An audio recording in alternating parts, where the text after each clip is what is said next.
Сәлеметсіңдер ме, балалар? Бүгін біз көлеңкені өзгертуге бола ма тақырыбымен танысатын боламыз.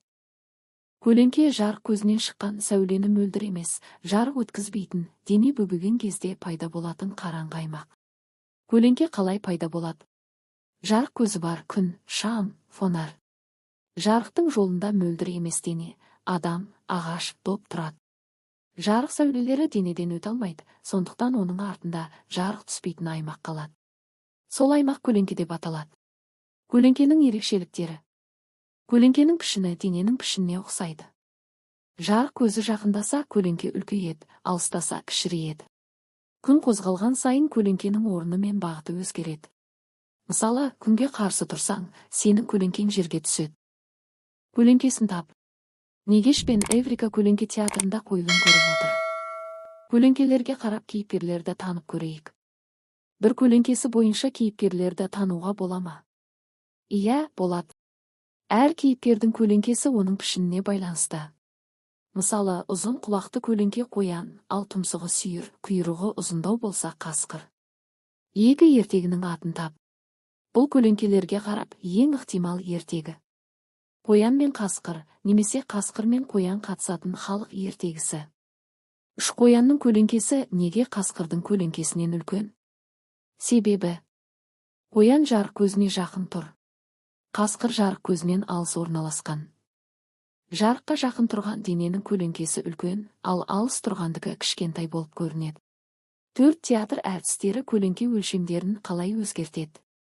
Кейіпкерді шамға жақындату көлеңке үлкейеді. Кейіпкерді шамнан алыстату көлеңке кішірейеді. Шамның орнын өзгерту көлеңкенің бағыты өзгереді. Кейіпкерді бұру көлеңкенің пішіні өзгереді. 5 өз болжамым. Меніңше, көлеңке театрында әртістер жарық пен қашықтықты өзгерту арқылы кейіпкерлерді үлкен, кішкентай, қорқынышты немесе күлкілі етіп көрсетеді. Сол арқылы ертегі қызықты әрі әсерлі болады. Зертте көлеңкенің өлшемі неге тәуелді? Зерттеудің мақсаты. Көлеңкенің өлшемі қандай жағдайларға байланысты өзгеретінін анықтау. Қажет заттар. Үстел шамы. Қатты қағаз, картон. Сызғыш немесе метрлік өлшеуіш таспа. Зерттеу барысы. Үстелдің үстіне шамды қойып қос. Шамның алдына қатты қағазды тік ұстап қой. Қағаздың көлеңкесін қабырғаға немесе үстелге түсір. Сызғышпен көлеңкенің ұзындығын өлше. Қағазды шамға жақындат та, көлеңкені қайта өлше. Енді қағазды шамнан алыстат та, тағы өлше. Нәтижелерді салыстыр. Бақылау нәтижесі. Қағаз шамға жақын болса, көлеңке үлкен болады. Қағаз шамнан алыс болса, көлеңке кіші болады. Қорытынды. Көлеңкенің өлшемі. Жарық көзі мен дененің арақашықтығына. Жарық көзінің орналасуына. Дененің өлшемі мен пішініне тәуелді. Болжам. Менің ойымша, көлеңке жарыққа неғұрлым жақын тұрса, соғұрлым үлкейеді. Сондықтан көлеңке театрында әртістер кейіпкерлердің орнын өзгерту арқылы көлеңкенің өлшемін басқара алады. Ойлан, от жалыны неліктен көлеңке түсірмейді? От жалыны көлеңке түсірмейді, себебі ол жарық көзі. Түсіндірме? Көлеңке тек жарықты бөгейтін, яғни мөлдір емес денеден пайда болады. Ал от жалынының өзі жарық шығарады, ол жарықты бөгемейді. От жалыны мөлдір емес қатты дене сияқты біртұтас емес, сондықтан жарықты тоқтатпайды. Сондықтан шам, күн, от көлеңке түсірмейді. Адам, кітап, тас көлеңке түсіреді. Қорытынды.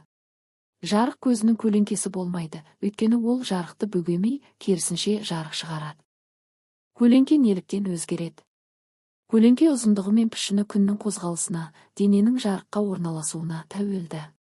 Бір ең ұзын және ең қысқа көлеңке. Болжам. Ең ұзын көлеңке күн түс кезінде, таңғы немесе кешкі, төмен тұрған кезде. Ең қысқа көлеңке күн жоғары, түс шамасында тұрғанда. Неліктен? Күн төмен болса, сәулелер көлденеңдей түседі, көлеңке ұзарады. Күн биік болса, сәулелер тіке түседі, көлеңке қысқарады. Екі көлеңкенің өлшемі тағы неге тәуелді болуы мүмкін? Дененің биіктігі мен пішініне. Жарық көзі мен дене арақашықтығына. Жарықтың күшіне немесе бағытқа. 3-2 зерттеу жасау. Зерттеу бір күннің әр белігінде. Бір денені таңғы, түскі, кешкі уақытта сыртқа қой. Көлеңкесін өлшеп жаз. Нәтижелерді салыстыр. Бақылау. Таңғы және кешкі көлеңке ұзын. Түскі көлеңке қысқа. Зерттеу 2. Бір мезгілде әр түрлі денелер. Бір уақытта бірнеше дененің көлеңкесін өлшеп салыстыр. Мысалы, доп, кітап, сәбіз. Көлеңке ұзындығы дененің биіктігіне, пішініне байланысты екенін байқайсың. Осымен балалар, сабағымыз аяқталды. Келесі сабақты көру үшін менің каналыма тіркеліп, лайк басып пікір жазуды ұмытпа.